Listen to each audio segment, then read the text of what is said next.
देवासुर संग्राम में जो असुर मारे गए थे, उन असुरों ने क्षत्रियों के कुलों में जन्म ले लिया था। ये सब असुर ही थे।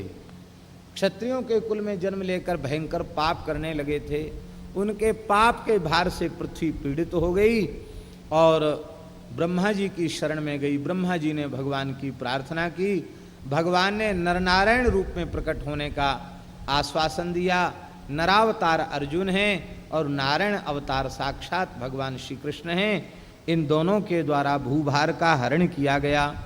इस प्रकार से यह इनके अवतरण का इतिहास हुआ।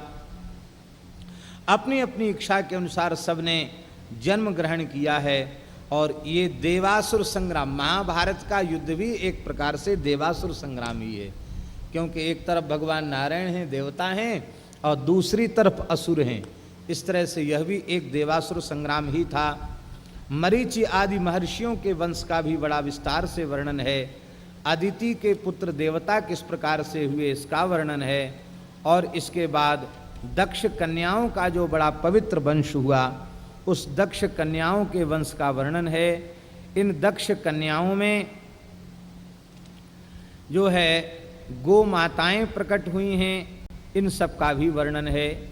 यहाँ एक विशेष बात है, हम चाहते हैं कि इसको बहुत ध्यान दे करके सुना जाए।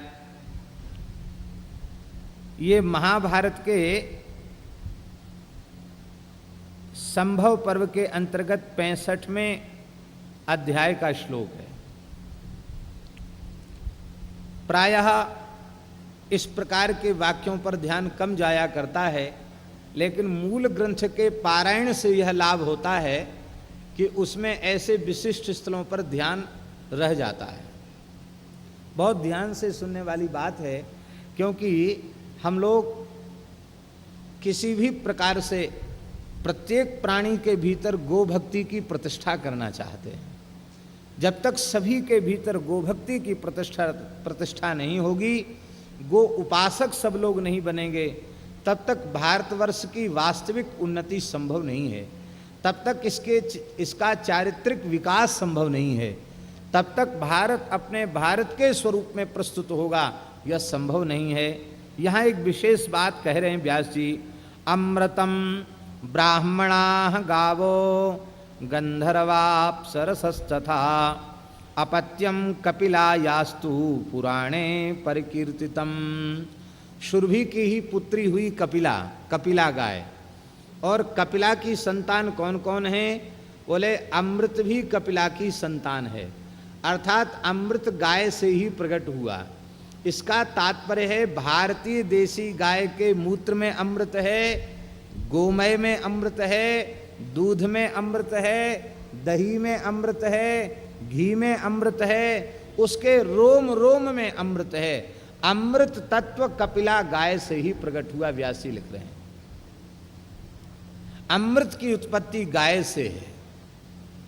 दूसरी बात, ब्राह्मणा, ब्राह्मणों की उत्पत्ति भी गाय से है।